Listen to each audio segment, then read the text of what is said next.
school to be able to put food on their table. Many of them are jobless. And on today's edition of the program, we are looking at what is wrong with the educational system of the country. And Dr. Ngwaniam is my guest tonight on the program. He has been working in the domains of trying to look for solutions to ameliorate or solve the problem of youth unemployment. The courts have said that the curriculum is poor and as a matter of urgency needs to be revised. Oh, thank you very much. Before we get lost in it, but people might want to understand what is education for starters. You know, education is that training that youths get so that they can move their thinking and abilities from a point A to a point B. And at the end of the day, it's not, you don't just move their thinking and abilities for the sake of moving them. You want to be able to get them to a point where they can be creative, where they can learn to live with each other, where they can communicate effectively, when they can solve problems in their communities, where they can create wealth, where they can create the kind of world that they want for themselves, where they can. What is wrong with the education in the university? What you are asking me is, what is wrong with this palm, with this coconut tree that is not bearing fruit? You are questioning the coconut tree when it's already very hard up there and you cannot bend it. It's like trying to bend the back of an old tree. No, so we are dealing with a fruit that is, a tree that is already gone past correction.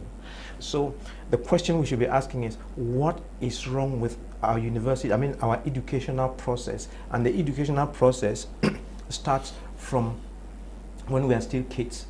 And then the way you are formatted, so you grow in this picture, and then when you are getting to the university, you are kind of like just those things become second nature to you. So that when you eventually come out from the other end as a professional, you are not thinking about it. It's not something that comes to you as a surprise. You know where you started, you know where you are going, and it's very clear, and you are very happy to be who you are.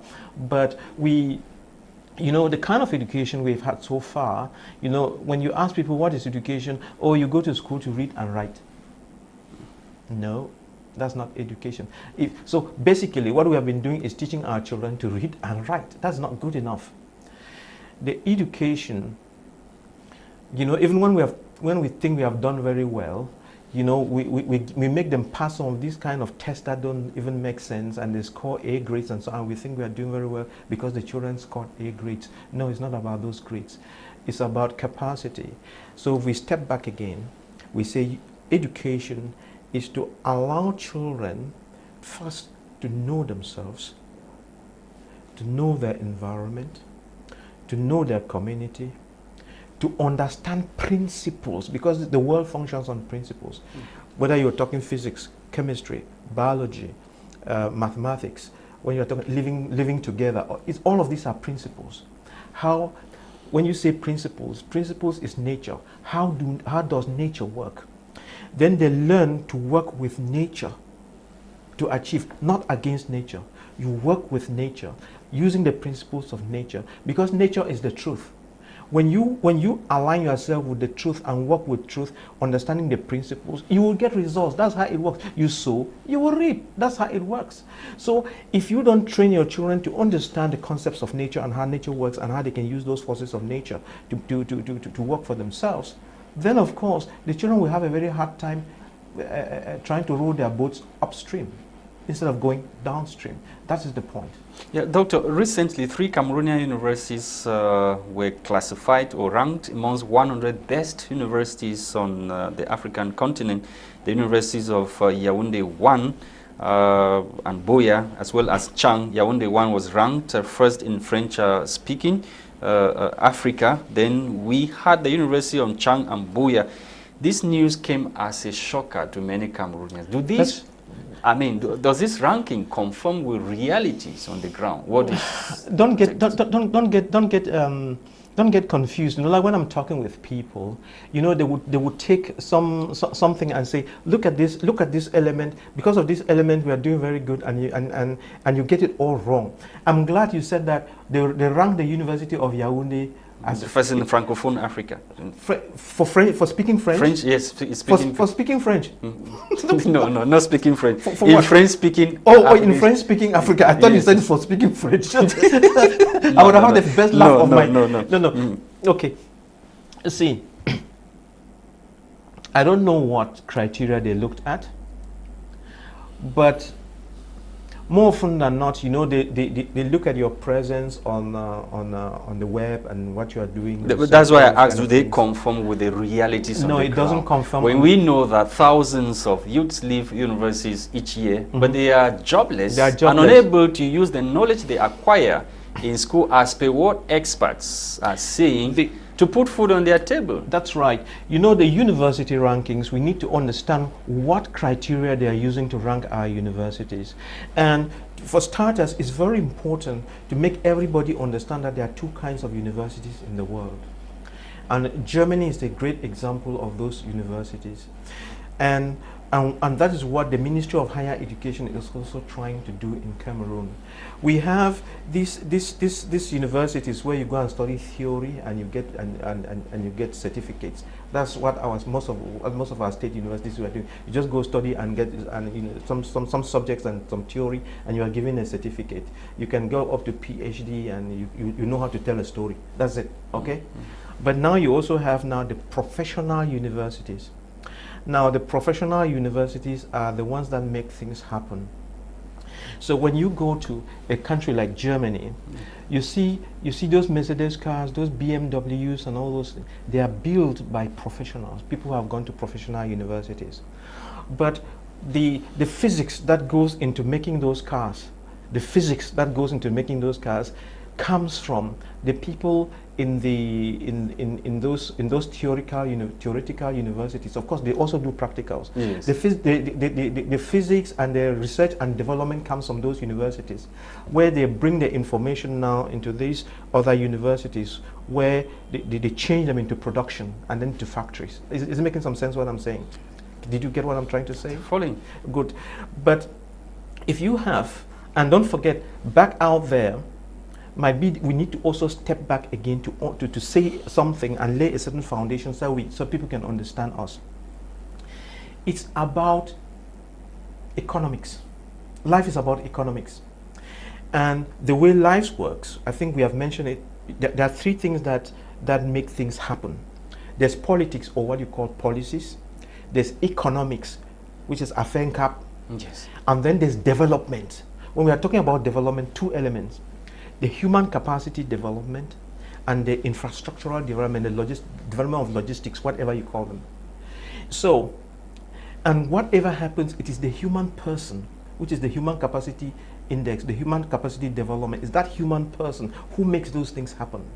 So when you train an individual very well, which is where the school comes in now, when the school system trains the individual very well, the individual is able to work the policies, work the economics, and work the development, and you have a good cake that is baked. But when the education is poor, you don't get these things to function.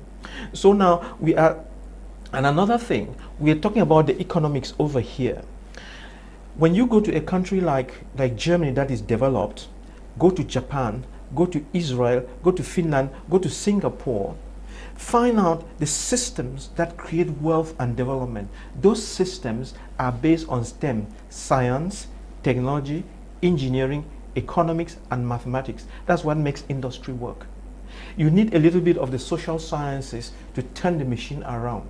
So if you are talking about industrialization and making things work and creating wealth, 70 to 80% of that is STEM-based. But if you come to a nation where 80% of your children are studying but arts, you are never going to make it. Are you getting the point? What explains this fact? Does it mean that the government has not seen the need to copy what you are saying, or what is actually the problem? Because you are in that sector, and you know, yes, we even have people who leave Polytechnic in Yaoundé and Douala. They are still jobless. They are moving on the street, but they study technology, engineering in those universities that are called professional universities. So there is a little problem somewhere. There is a little problem. So you and I have agreed that you need to study STEM to be able to make it. But when you are studying the STEM, that's the thing. You, as an individual, you need to study leadership. You need to study entrepreneurship. You need to have study emotional intelligence. You need to study communication, have good communication skills. You need to be a good cook. You understand? Yes, you have the technology, you are the best engineer and so on, but you must have the right character, and you must have these tools for making for interaction, because you can be the best person, but if you cannot interact with the next person, you are going nowhere. You must be able to work in teams to produce. But you see, one other thing to that I would decry with our school system in Cameroon is that we are in Africa, we teach our children to compete against each other. It's wrong. All right, we are teaching them the wrong things. So we teach the children to read. You don't want to discuss with your friend, because if you discuss with your friend, he's going to beat you at the exams. So you hide in your small corner and do your things, come and write, and you are the first in class. In Finland, it's not done like that. Besides, in Finland, most of their studies are done without examinations. So we put children through this examination thing where they compete negatively with each other. But you realize that at the end of the day, once you have completed the education in secondary, in university, you need to create systems that you use to create wealth and cause development and create jobs and so on. And you cannot work alone. You now have to work with people in companies or industries to make things happen. But we have been used to competing, you understand, and not associating with each other, and not giving each other space. So at the end of the day, when we have now become mature and we have all these papers, I wouldn't know how to relate with you. Does it not now go to talk about the fact that the moral aspect of this formation of building of students in a university, they are not taken into consideration? Yes, yes. And the moral now extends to corruption from what we are seeing, the politics that you talked about. Yes. So it is about, we have people, you know, maybe they could be professors, people in ministry or whatever, people who have the power, who manage these things, but who don't have a grasp of how things work. Who don't have a grasp of how things work. Let me tell you, for instance, let us go to a hospital like Hôpital General. You know the Hôpital General. Yeah, Vola, Maroua, Garwa. Right? The way general hospitals or all hospitals are supposed to work. Let's go to general hospital so that it's very clear. Yes. When you go to the general hospital, you would see there is the department of the surgery, there's obstetrics and gynecology, all these departments, right? And when you come to a department, you will see that there's the head of the department who will be a specialist and very seasoned person, with other specialists working under him, and then other junior doctors like that, then the nursing team and the technical team. So you have all these teams like this. And they are supposed to be working in teams. And then in some difficult cases, you will see the surgical team collaborating with the gynecological team and the internist to solve the problem. Are you seeing how teamwork goes? But unfortunately, because of ego, because of greed, people trying to make money, you would come like to the surgical team. You will see a doctor there you will see the doctors who are not working with the others or with their boss. They're in their own little corner dealing with patients at their live and then sucking some money out of the patients and not working with that team spirit. That's why you create something like a general hospital which is supposed to rise up in its technical abilities. It never rises up. At the end of the day, the general hospital has the spirit of a couple of divisional hospitals clumped together. Health centers. Is it making some sense? I try to engage. So where do we start from here, doctor? I know you started 20 years ago somewhere, but where do we start? I'm talking about looking at the general perspective, not individual perspective. So where do we start? We have to start. So that probably in 10, 15 years, good, begin to have those kind of Cameroonians that can make things happen. Yes, you are right, because it takes 10 years.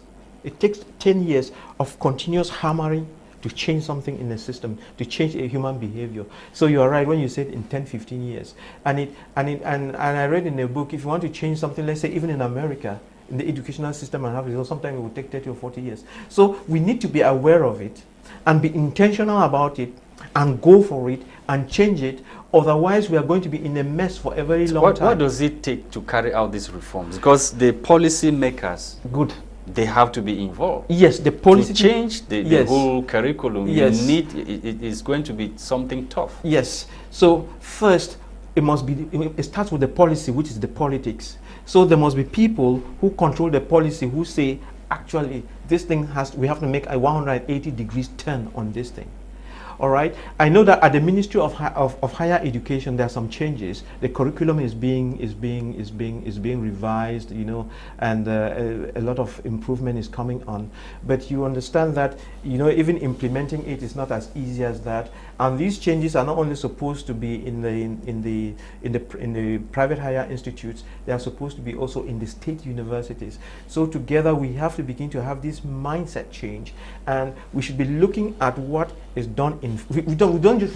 But doctor, another shocker to many Cameroonians is that most of these big directors, inspectors at the level of Ministry of Basic, Secondary and Higher Education, they've studied abroad. Some of them have studied in Harvard University. They have studied in Finland. They're talking about some have gone to Japan. We even have some mayors who have just defended their PhD thesis in Japan and whatever. But these people don't seem to want to. I mean, the will apparently is not there for them to transfer what they have acquired over there to apply in Cameroon or practice in Cameroon. No, you have to understand. What is the problem? Yeah, you have to understand that most of these people you are mentioning, they live from Cameroon with a tunnel vision, and then you go into a system out there, and then you have that tunnel vision, you study what you are supposed to study, then you enter the plane and come back. So just studying and getting a PhD is one thing. Having experience is another thing, and having the capacity. But the exposure too. And having the capacity to solve problems is another thing. You understand what I'm saying? So just having a degree, a PhD, just having a degree, a PhD doesn't mean you are someone who sees problems and can solve problems. Those are two different things. So you need to build people. You need to have people who have capacities, who can think outside of the box, who can step back and look at their environment, take it in, and analyze what is going on and synthesize it and bring some solutions on board. Okay, we don't have so much time. Otherwise, I could pick just pick some common examples from around to show you that we go around with eyes but we are blind. That's you said on several occasions that sometimes when these Cameroonians go out, they don't behave. You made a comparison of the Chinese, the Japanese, and the rest. That when most of these people, they go out, they steal technology, and they bring technology back into their various countries. But when we go out there, we go and come back with containers, and instead of stealing technology. That is our problem. That is our problem. You see, again, you know, when the Asians are when they're coming back from the diaspora to their countries, they bring back technology on flash, on CDs and so on, with the idea of, you know, starting the industries and so on. That's how Japan, China, they started. You know, South India and the others.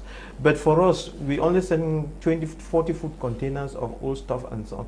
That's not what develops a country. So technically, you know, what Cameroon should do now is to give all our youth in the diaspora, you know, the double nationality. For them to come back home. Correct. If you don't, will it really solve the problem? We have foreigners who are coming to invest back home. Are they Cameroonian? They don't have Cameroonian nationality, but they are coming back here. Did you say? Why can't we also come back like foreigners if we have the love for the country? Why should a Cameroonian come back to his country as a foreigner? Why? No. A Cameroonian is a Cameroonian. We need to examine that very well. So the first and most important thing that you and I should agree on, that our Cameroonian youth should come back. Not necessarily coming back to stay. They should have an opportunity to come back, to fly in and out as if you are going to Bamenda and coming back. Are you getting what I'm saying? And to do that, they must have the double nationality. Because many of them went and took the nationalities of the countries abroad, and they didn't take the nationalities abroad because they hate Cameroon. No, that's not the reason. They took those nationalities to be able to allow them to get into the systems and of those countries and benefit from lower fees and many of the other things, and train themselves and be able to buy a house, go to school. So they took the nationalities for a reason. It's not, they didn't just take the nationalities because they hate Cameroon. And then, now they are finished and they are trying to come back. Then you say you cannot come back because you're an American, you're a French. That's wrong.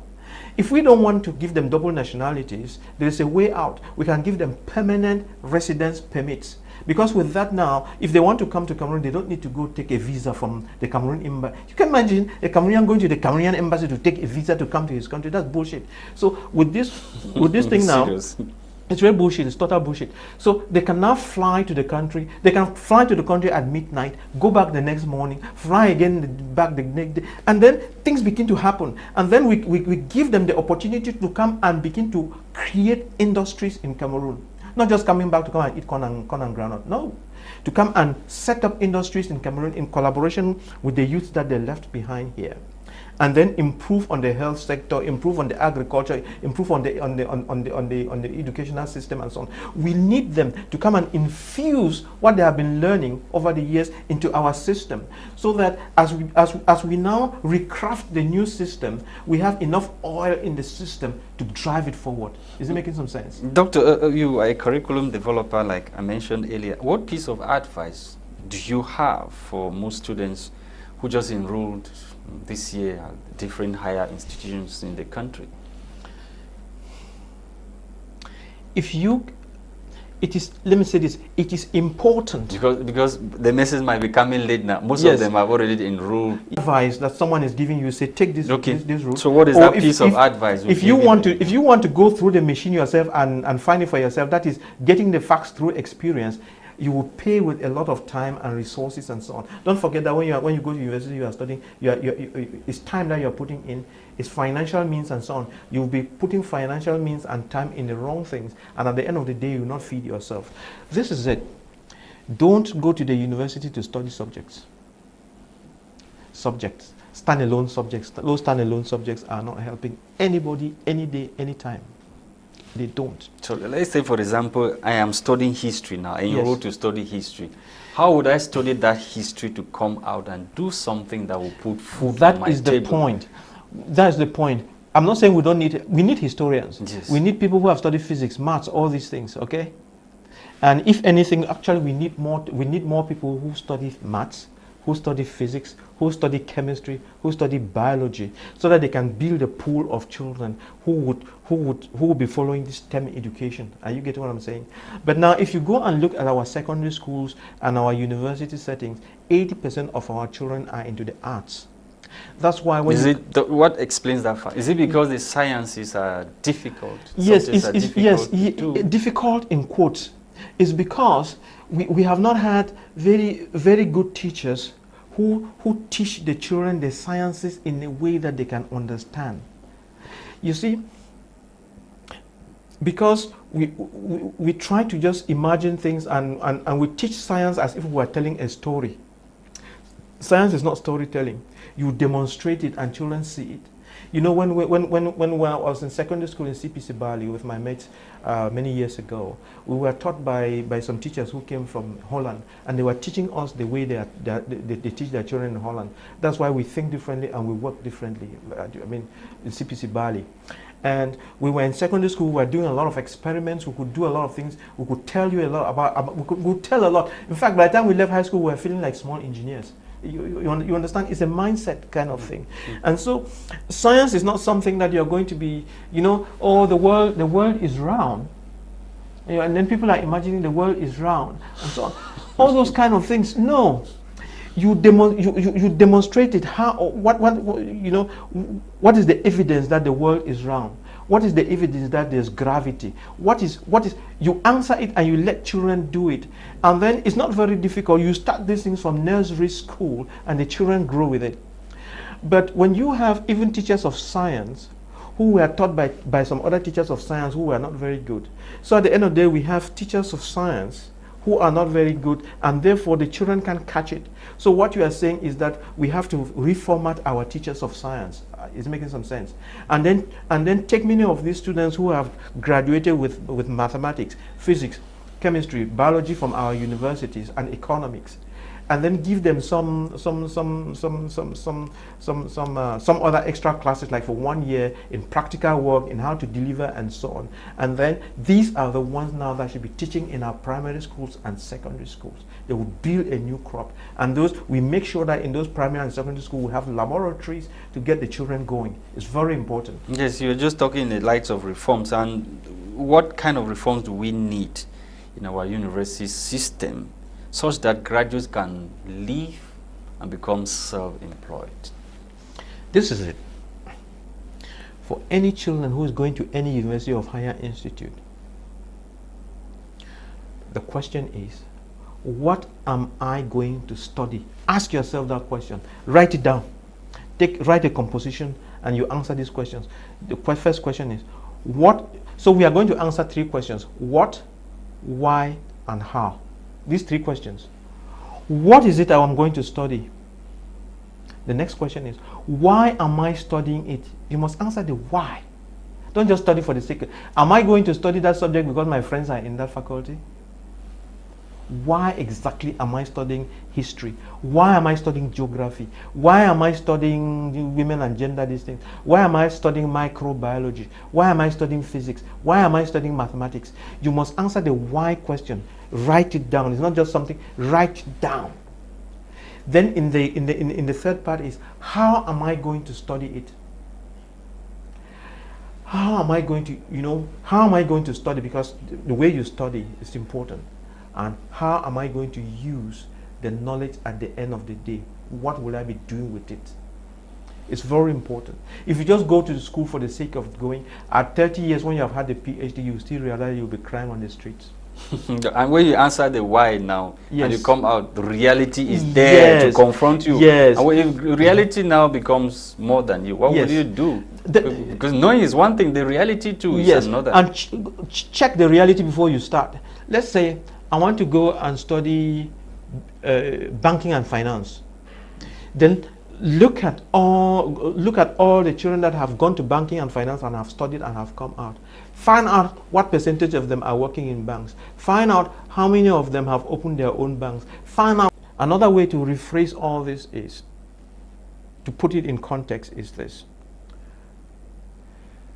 Nature, when I say nature, I'm not talking of the civil service. I'm not talking of something. Nature is the one that pays us for our job. You can say you are working here at the TV station. You are paid from the TV station. So this TV station is part of that nature paying you. So nature pays us not because we have a certificate. Nature pays us for our ability to solve problems. So in studying, identify a problem that you are going to be good at solving and for which nature is ready to pay you. Are you getting? That's the simple formula. And then when you are looking for it, look for that one that you love, so that when you are working, it's like you are playing. Are you getting me? So work for you becomes play, not drudgery.